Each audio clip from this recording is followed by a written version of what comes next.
Hello and welcome to Let's Talk. We're standing here outside the offices of the Foreign, Commonwealth and Development Ministry, one of the grandest ministries in London. And we're here to talk to Catherine West, who's the Minister responsible for Asia Pacific. She's also, incidentally, the only Mandarin-speaking minister of the government.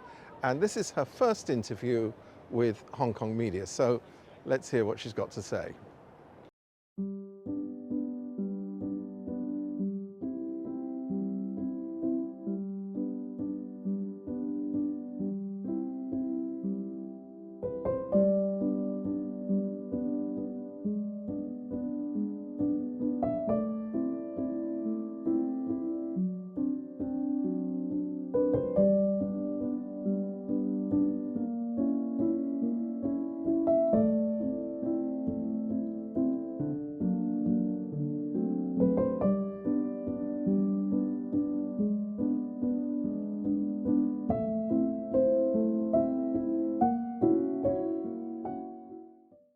Minister, can I first of all ask you about the situation of Hong Kongers here? There is growing unease among many Hong Kongers who are living in Britain, obviously on a path to citizenship, about Chinese surveillance, about the fact that, and maybe you could clarify this, there were outposts of the security department operating here. Could I just ask you about that first of all? Are you satisfied they're no longer operating? Because of the world that we live in, which is increasingly uncertain, and where we have a high number of people who are based in the UK who have come from very difficult countries, there is an element of transnational repression which operates in the UK. And we have recently taken moves, both the outgoing government in July 2024, but our own now, to monitor those developments much more closely. In a recent event about 18 months ago, I spoke in a university with Nathan Law, who was, of course, one of the Hong Kongers who was very brave and promoting his book. And we think there were probably people in the audience there who were sent to be there. That's the kind of thing that is quite subtle, and so it's very difficult to know, is somebody a student, who they are and so on. So I think we know that there is a sense of surveillance. There are also court cases which have more evidence to them, which are being looked at and which I won't comment on because they're in the courts. But I think increasingly we have to see that the global issues are domestic issues. And so we have to be aware and awake and have our eyes open to any form of transnational repression. But just specifically about these police outposts, or whatever they're described as, I just want to clarify, are you satisfied they're not operating anymore, or are they possibly? Well, the information I have is that we monitor anything that we feel is suspicious in any way, particularly in relation to countries like Iran, China and so on. And at the moment, nothing's come to my attention formally, but that doesn't mean that we're not monitoring them. So I think right now, I'd find it difficult to put my finger exactly on one thing that I was concerned about in that regard, but certainly these are the sorts of things that we need to be increasingly careful about.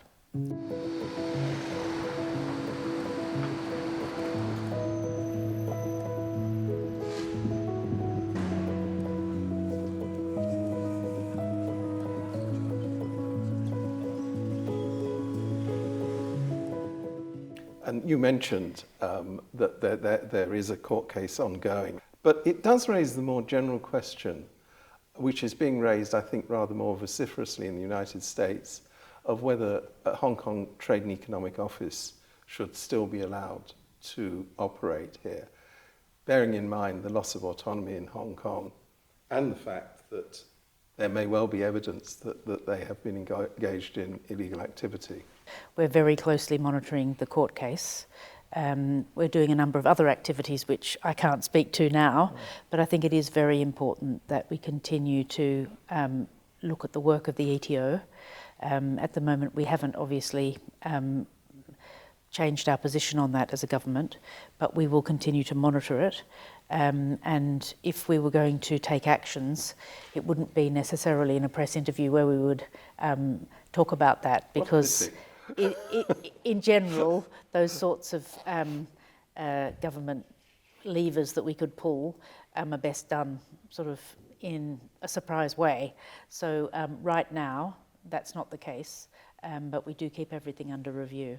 Just talking about British businesses in Hong Kong, two of the most prominent, HSBC and Standard Chartered, are denying Hong Kong British residents access to their own money, the Mandatory Provident Fund.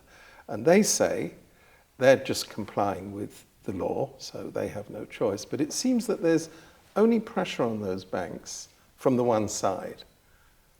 Unless you can tell me otherwise, well, I don't hear any ministers evidence. have raised that with HSB and Standard Chartered, and there are various legal reasons, the whys and wherefores, but that's not a finished process. So you're still actively trying to get the MPF funds released. Of course, that will hijacking continue. people's money. That will continue to be on the agenda, because in the end, these banks are,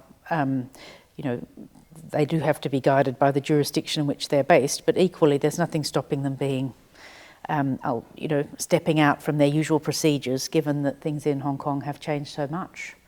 And so we continue to make the case to those institutions that people are very keen to be connected again with their funds, and would they look at that again and look at it afresh. And the response you've had is what? The response so far is the standard response about the jurisdiction, but that doesn't mean that their minds cannot be changed. And so I'm very pleased that we get regular parliamentary questions on that. And I know that citizens here, BNO passport holders, have also raised those things themselves as individuals, and as people who have got money. It is a cause of great concern to people, as I know you know. That's right. And I think this is what happens with these sudden changes following the demonstrations and then the police brutality. People really felt they had no choice. And then it's so much more difficult when you're abroad in the UK to make that case to those companies which are there. But HSBC is a UK company, which is why we feel particularly we have a role as a government to continue to make that case.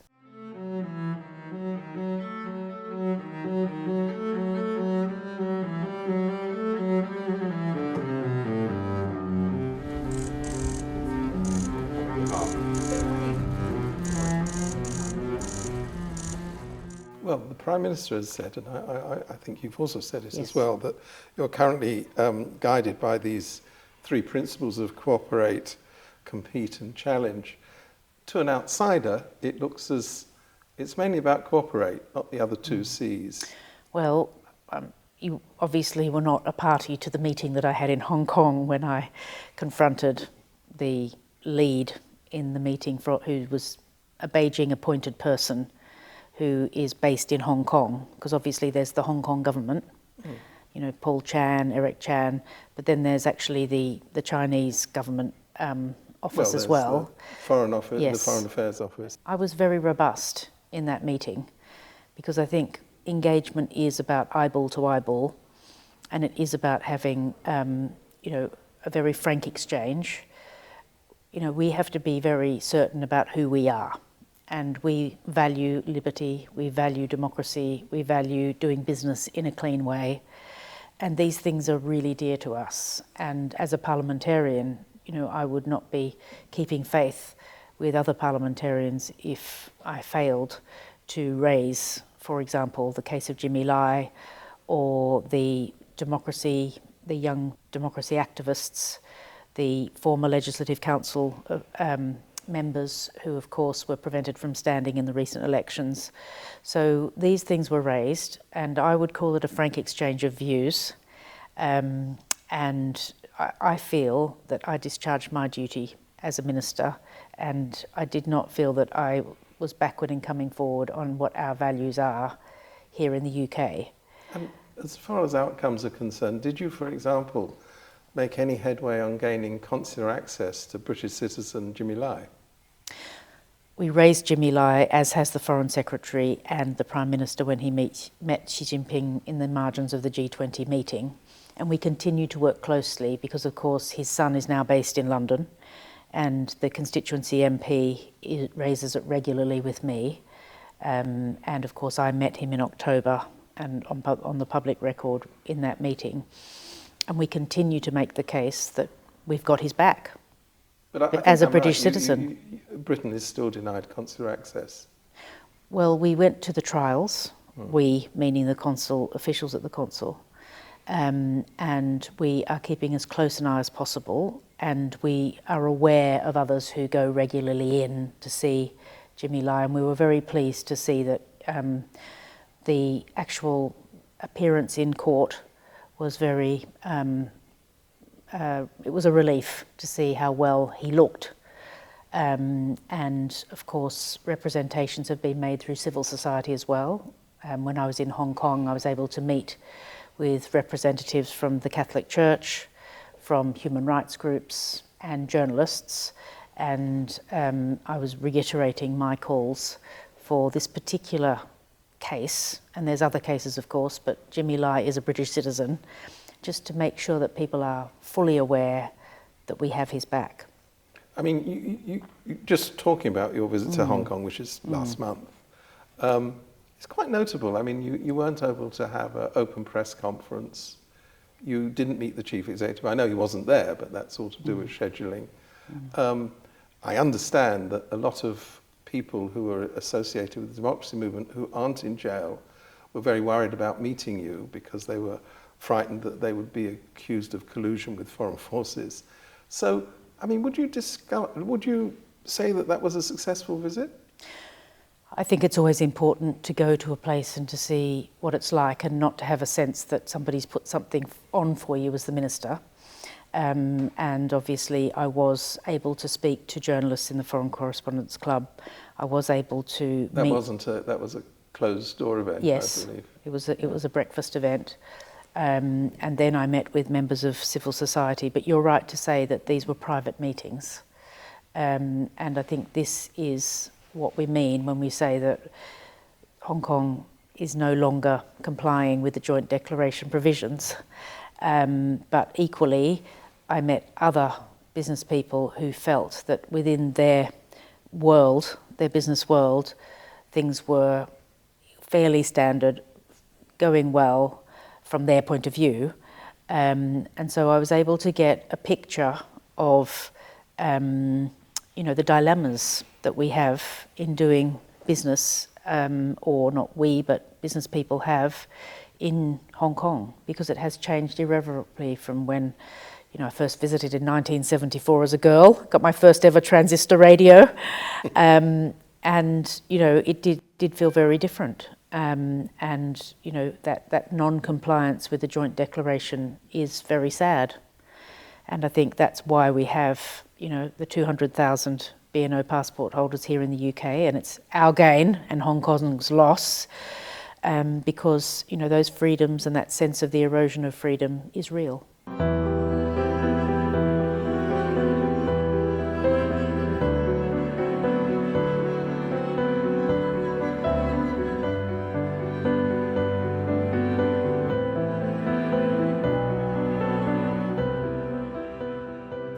One aspect of British residual connections with Hong Kong that we haven't discussed is the continued presence, admittedly of not many, but of British judges or ex-judges serving on the Court of Appeal in Hong Kong. What's your personal opinion of that? I know Britain can't stop people.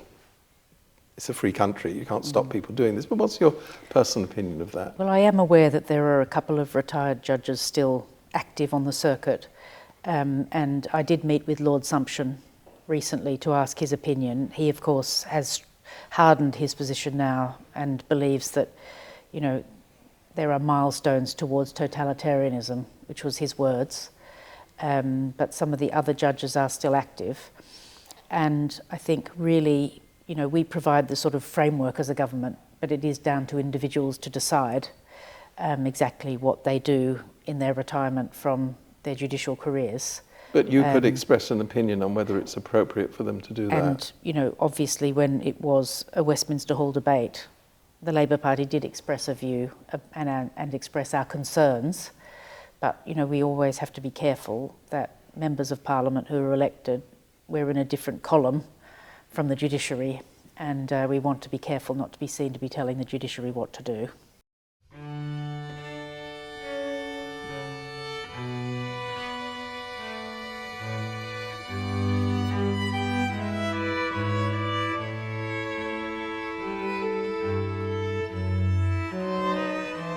So here we are on the grand staircase of the very grand building, which is the Foreign Office. And it was obviously designed to impress. The whole point is, when foreign visitors came to Britain, ambassadors, dignitaries, they're invited to this building, they come around, they think, goodness me, here's Britain, it's a very powerful place. If you look up the top to the ceiling, you see the countries that were of principal interest to Britain, obviously including China. China is next to Turkey and India up there. It's obviously the little Asia group in the ceiling. And it was the idea was to project Britain's great imperial power. This used to be called the Foreign and Colonial Office, though that word is not used anymore. Something else is used these days. I know that you're reviewing relations, but right now, how would you characterise relations with the PRC? I think they're still quite cool.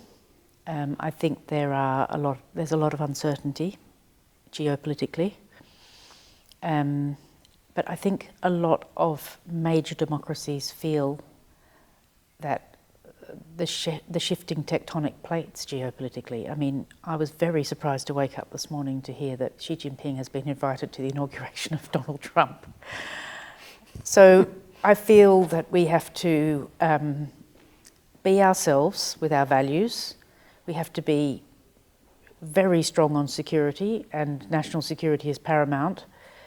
But I think we also have to have our own interests, and we have to get our economy off its knees.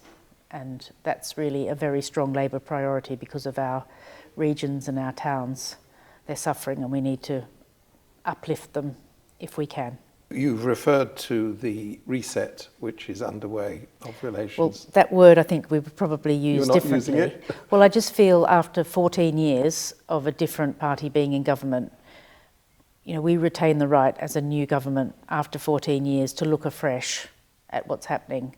And I think it's very important that we do our own assessment of, you know, all the different policy sort of positions or policy arrangements that have been in place.